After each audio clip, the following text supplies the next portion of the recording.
Welcome and good day, my friends. Today's video is going to be a little different than normal.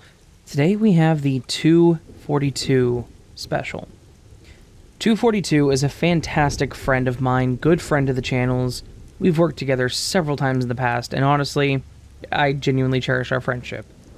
This special came about because she sent me a couple stories, said she had a couple more, and the way things kind of ended up going was that she had sent me several, and I was like, oh, I'll just do a 242 special, or she said it, one of the two of us, and I was like, okay, yeah, that's what's gonna happen.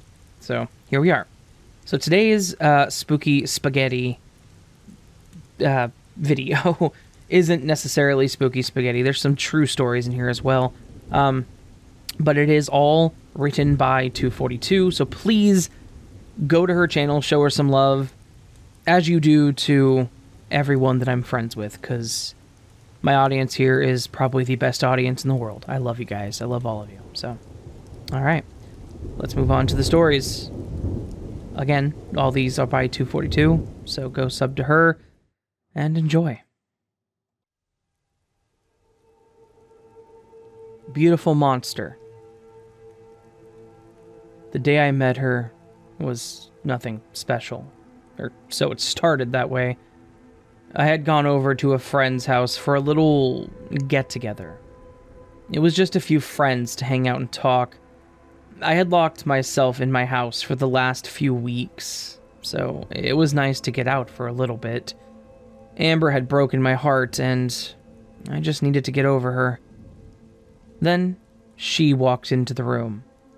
Her name was Vivian, and she looked how I always imagined the goddess Aphrodite to.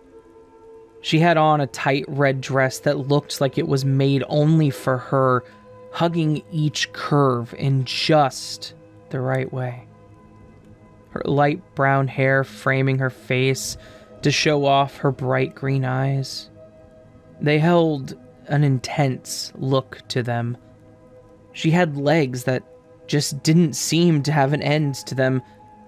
I knew the moment her eyes locked on me, I would ask her out. After a bit of time, I walked up to this beauty, Vivian. It took me a little time to get into the groove of talking to her, but soon she was smiling and laughing. Her voice and laugh were music to my ears. How was someone like this even able to be real?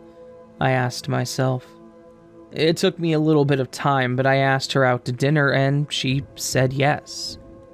I took her to my favorite restaurant. It might look like a hole in the wall at first, and she didn't seem to be sure. Once she tasted the food, she understood why I picked this place. The food was always so good, and though it looked run down, it was well taken care of. We talked, and I learned that she was a lawyer. A goddess like her could truly make anyone agree with her, I thought. We headed into a park after dinner to talk. I put my hand on her hip, and she didn't stop me. A soft smile was on her face as she looked at me. "Kiss me," she commanded, and I did as she told me. The kiss was like nothing before. It was like fireworks going on in my head. I had felt nothing like this before. After what felt like a lifetime, she pulled her lips from mine, telling me that it was time to head home. I shook my head, but nodded. A few weeks passed by. I had gone to her home a few times, but we'd only made out. I was growing more impatient each day. How could she keep pushing me away?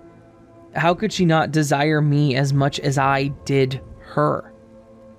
So, I decided to, one night, just finally sneak into her house and show her how much I needed her. Last time I was over, I had unlocked a window in the basement, and I'd used that to get in. She said that she never really went down there. It was dark down here, but there was enough light that I could see. I stopped dead when I heard footsteps above me, but it wasn't her soft ones. No, they were heavier. Was she cheating on me? Was she with other men before me? I felt my vision go red as I walked into a bookcase. A book fell off and hit the ground. Shit, I said quietly as I went to pick it up. Upstairs, no one seemed to move toward the door that led downstairs. I let out a breath and moved to the book to pick it up. I had to stay calm if I was going to show her. The book had opened and spilled its contents. Photos had fallen out all over the ground. They were of different men, all of their throats slashed and hanging over the bed. She stood there smiling, her beautiful smile with blood all over her face. I put the photos away into the book and looked at it. I knew what I needed to do. I headed upstairs, the book in my hand. I headed to her bedroom. There was a man naked and tied to her bed. She had left her door open, not expecting me. I pulled out my own knife. I needed to do something. Vivian hadn't noticed me at all. She was bent over grabbing something, probably a bowl for this man's blood. He was blindfolded, so he couldn't see anything. "Vivian," I said with strength I didn't know I had. She looked up at me with those eyes. I held out the book. "I know what you're about to do."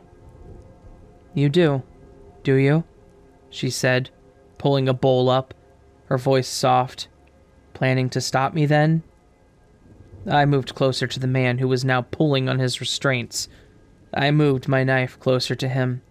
"No, Vivian, I desire to help you." With that, I slit his throat.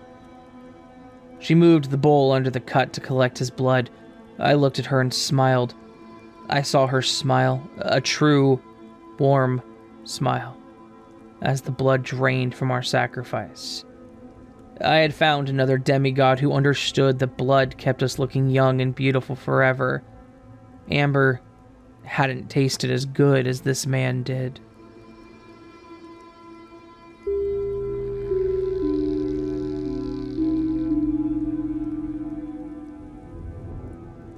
I had a strange friend. I had a friend in high school named Jack. He was always very odd, even for a teenager. I remember him being so interested in pimples of all things. If you had one on your face, he had to pop it. No matter what you did, he would be all over you to do so. We all just put up with it.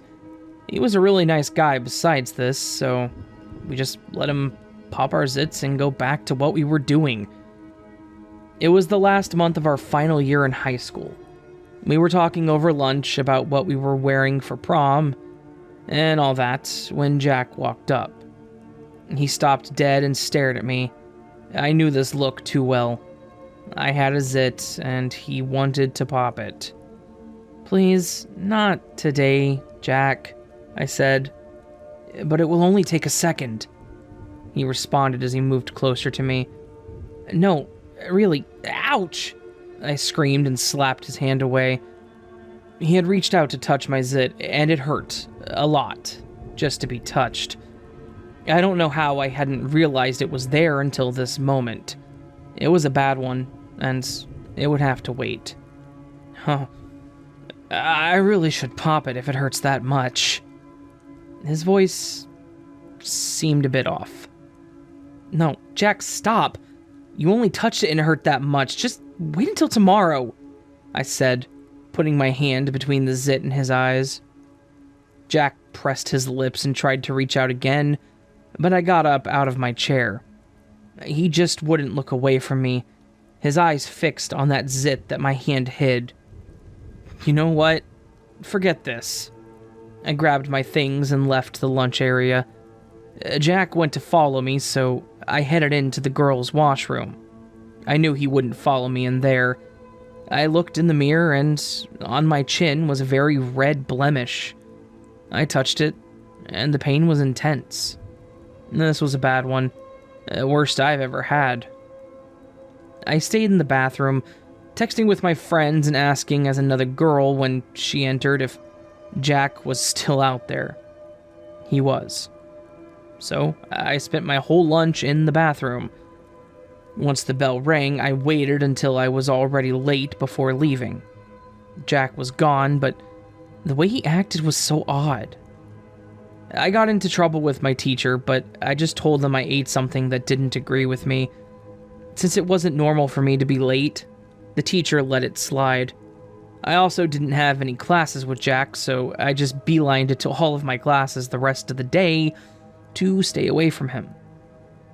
My parents were away for the weekend, some kind of business thing, so I was home alone. I made myself something to eat, watched YouTube before heading to bed. I hadn't been feeling great all week, so I just wanted to rest and see if it helped. In the middle of the night, I woke up to hearing my front door open. I had always been a light sleeper. I heard footsteps downstairs. They moved to the steps and headed up them.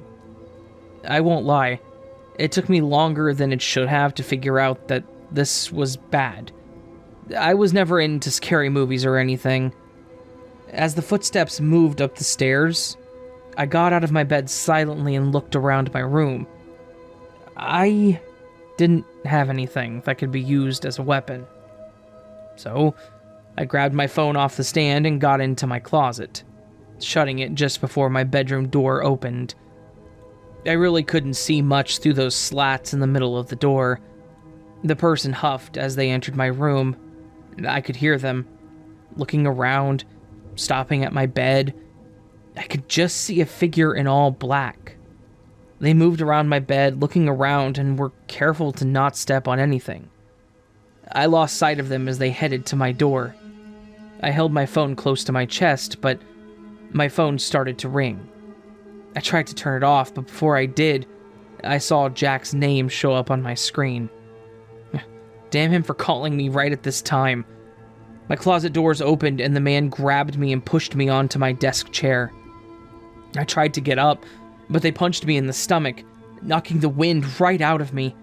All the fight in me gone for that instant, as they put handcuffs on my arms behind the chair, and then some on my legs. When I tried to move again, they just punched me in the stomach once more, and used ropes to bring the two cuffs together so there was no way I could move or get away. I called the cops. They're on the way. I yelled as best I could as the figure, a man, I guess at this point. No, you didn't, they said back with the voice that I knew. They took off their mask and, you guess it was Jack. Jack stood there, an odd smile on his face, like a kid getting something they had been asking for months. Plus, even if you had, it wouldn't stop me. He moved closer to me. What the hell? Jack? I tried to move back, but the clothes around my chair stopped me from rolling, and I really couldn't do much. Just hold still, and this will all be over soon. He reached out to my face and touched my zit. The pain was so intense. Was he really here because I wouldn't let him pop my zit? He started to push on it, and I screamed in pain. After a few seconds, the pain faded as the zit popped. He let out a sigh of relief as it did. That's better. Now, your beautiful face isn't ruined with such a terrible zit, he said with a smile. Will you let me go now? Jack's face twitched for a moment. Why would I do that? I can finally have you to myself. Before I could say anything, he put a rag over my face. All I remember before I passed out was him saying, I finally have you, and I'll make sure your face is always perfect.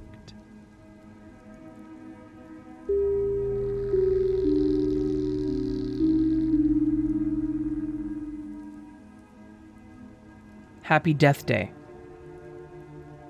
What if I told you I was dead? Would you believe me? I stand here, talking to you, I breathe, I eat, but it's all to keep the rot away.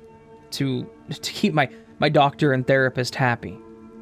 No, of course not. Because we're told once we die, our bodies stop moving. The body will start to decay, but what if death didn't come for you? What if the soul is still in that body? Why couldn't I keep using it? Logic and science tells us that that's not how this works.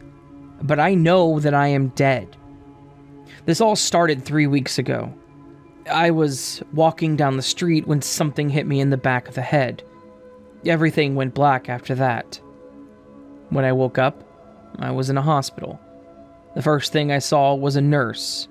When she saw me open my eyes, she smiled.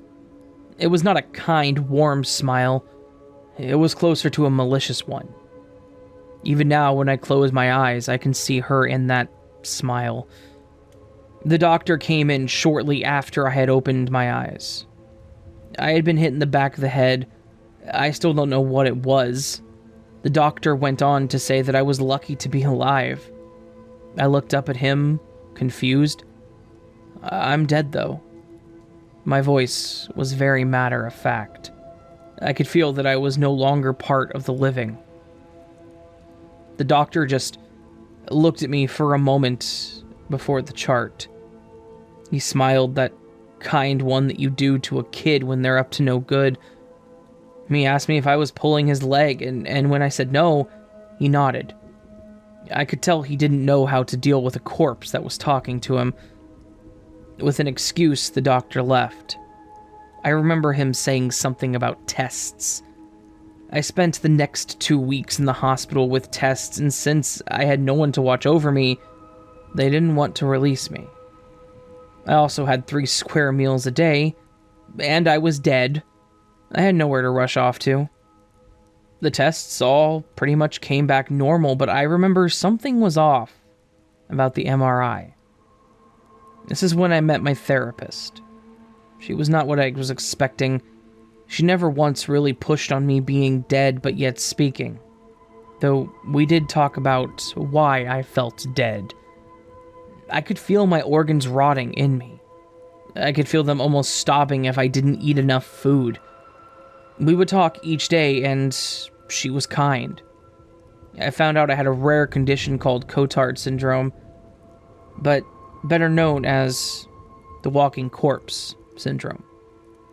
My therapist said with a smile that in time, I would get better. Doubt was all that I had. I know I'm dead. I could feel it, but I did trust her. So I ate and slept. They even got me a coffin to help me sleep better.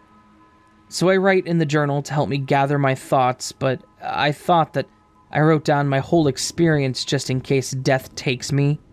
Someone sees that I really was a walking corpse. I put down my old journal. That had been so long ago. I had slowly come to grips with being alive again. Every year, on the day that I died, I read this journal entry to remember how I felt all those years ago. Happy Death Day.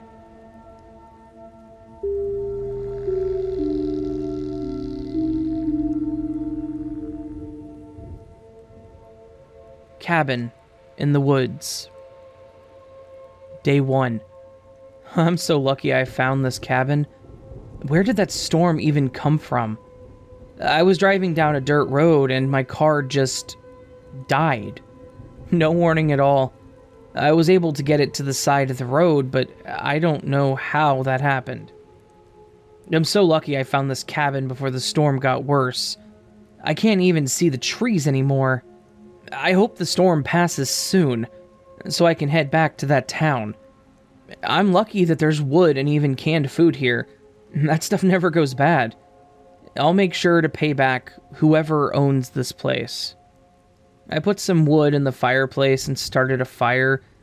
Now I'm going to eat as I wait for the storm to pass. Though, I swear I could hear someone outside. Like a scream.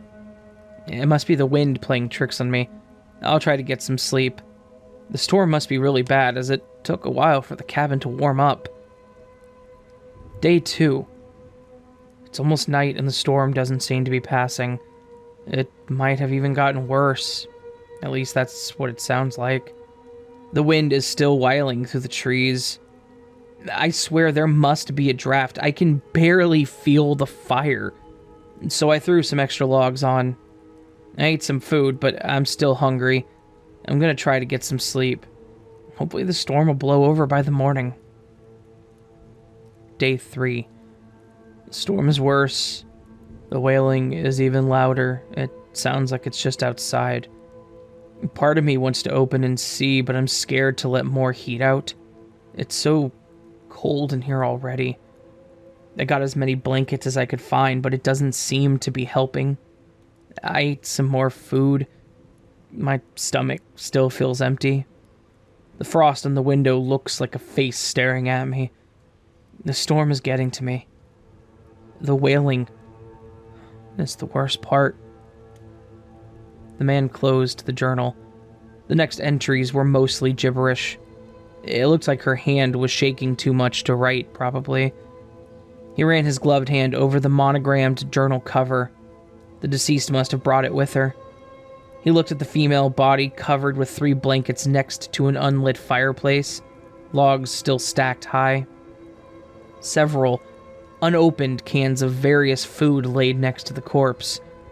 He put the journal in the evidence bag, leaving it for the forensics. The man headed back to his truck, glad that it hadn't snowed in at least the last week, or he could have never have followed those tracks from the abandoned car.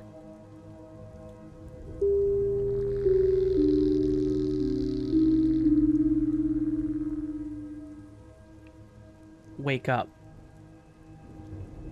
Wake up! Said a sharp voice. I jumped out of the bed. What had I been dreaming? I thought to myself. Before me stood a woman, with a coat tied around her, her pale blue eyes looking at me. Did I know her? Are you awake, Emily? For real this time? The woman moved closer to me, and waved a hand in front of my face. Yes, I'm awake, I said. Why did that hurt? Oh, good. Can you tell me what my name is? I was about to say no, but then Jane came to mind. Jane, I said weakly. My voice just sounded so off. Good. They hadn't taken your mind, she said as she walked over to a coat rack, taking off a coat that seemed to be just right for me. Now, she continued, we need to get out of here before they come back. They? I asked. What's going on here? Jane, I was just sleeping. She shook her head. No. What you see is a leftover from their effects. You're in a lab being experimented on. We need to get you out of here. The bedroom that I had been looking at changed before my eyes. It became brighter, and I could hear beeping of machines.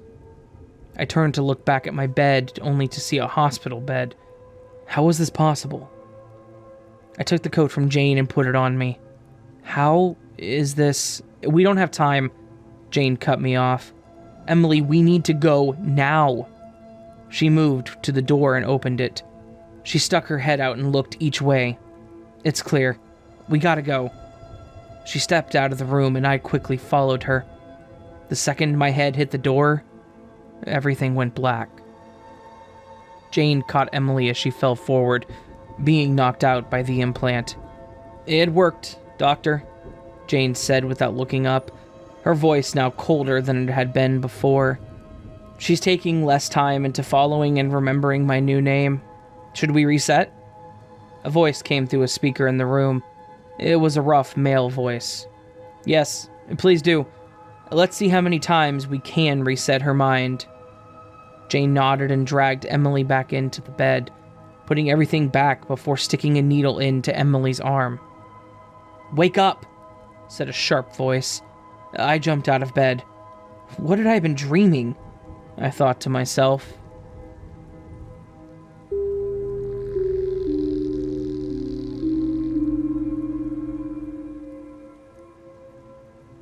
I grew up in a house that was not haunted. Well, it wasn't when we moved in. It also is no longer haunted either. Now, if I confused you, I'll explain as I go. Now, let me first explain the house so you can better understand the layout. When you walked in the front door, to your left was the living room, and to the right was a closet, and behind that was my room. That was a den that was used as my bedroom due to unforeseen circumstances. Making from the front door 20 feet to the kitchen, and from my bedroom 10 feet to the kitchen. The stairs to upstairs were to the right. In between my room and the kitchen, there was a dining room to the left of the kitchen that had a patio door, and to the right of the kitchen was a family room with patio doors as well. All of this is important in the end. This house almost had nothing done to it when they bought it. We were the third owners, but it was only 2 years old. So this first story, we had one deck built out to the patio door in the family room, and an above-ground pool. I need to start this in the summer of 2000. One of my sisters committed suicide. I want it to be said that if you ever feel like this, please reach out to someone. No one will be happier with you gone. So, she had a son, and he came to live with my parents. Me and my nephew were playing in the pool, laughing and having fun. We had a window or the patio doors open, and we could hear clear as day someone opening and closing the kitchen cabinets. Now, I was 13 and my nephew was 6. We both were now scared that someone had come into our house. We never locked the front door. After much time, I got the courage to head inside, and no one was there. Everything was where it belonged. Now, I probably write this off if what happened next didn't. A while later, I was on the deck, on the phone, when I look over at the patio doors for the dining room, and there was my sister, standing there and staring at me. I freaked the hell out. I don't 100% remember what I did, but I got in the house and no one was there. I saw her one more time the same way a few months later, this time waving for me to come to her. I found out later that her ashes were in the dining room, right next to that door. I didn't know that at the time, and I never felt comfortable being in the dining room. Though my room easily could see into the dining room, I refused to look. I never saw her again, but I felt her a few more times. My eldest sister saw her a few times, but those are not my stories to tell. Please understand, my sister was not and is not tied to that house. She's tied to my nephew and our family. The next ghost I saw was when I was 15. I'd been talking to my boyfriend at the time about ghosts, so I get that this could have been my mind playing tricks on me. I went to go use the washroom, and the second I touched that doorknob, I had a flash of a man. He was hanging from his neck, his eyes were empty. He had died sometime recently. I refused to leave my room, and he wouldn't leave. He was hovering around me until I told him, "It's okay. You are okay." It seemed to help him leave me alone. After this, I sealed my room with my will. Did I know that I did that? No. Am I happy I did? Yes. Because the last one is the one that makes me shake in fear. You might be asking how a random guy got in, because I didn't know him. This home had no threshold to seal it. When you walked into the house and it feels like a home, that's a threshold. We didn't have it. I don't know why. I have theories, but I'll never really know why. This last one scares me badly to this day, and I can't explain why. I was in my late teens, I think 17 when it happened. One night, I was in my room on my bed with my cat Sammy. and I was watching TV as I heard footsteps. I felt confused because everyone else was upstairs asleep. My cat got to the edge of the bed and stared at the door as the footsteps that I now recognized as high heels moved from my bedroom to the kitchen and then back, always stopping at my doorway. It would stand there for a moment and then pace yet again. A feeling of fear hit me. My cat never stopped looking at the door as these steps kept pacing for about an hour. The next night, I had pushed them out of my mind until late at night again, I heard footsteps. This time, there were 2 sets. Dress shoes and high heels. Again, my first thought was my parents, but they were upstairs asleep, and so was everyone else. My cat looked at the door, and I pet her as I did the same. A feeling of fear hit me again, and this thought of, if you go out of your room, it will not end well. About an hour until they stopped, and I asked my parents if they had been up or heard anything that last 2 nights, and just got a confused look and a no. After that night, I cut off my ability, since it had scared me so bad. I can feel some ghosts, but I can't really see them anymore. My eldest sister believes in ghosts, but the rest of the family doesn't. It made it hard to deal with these things. If anyone knows what those footsteps could have been, please tell me. I love to hear theories or ideas. Mine is demons or shadow people, but I have no clue. And thank you so much for listening to these stories.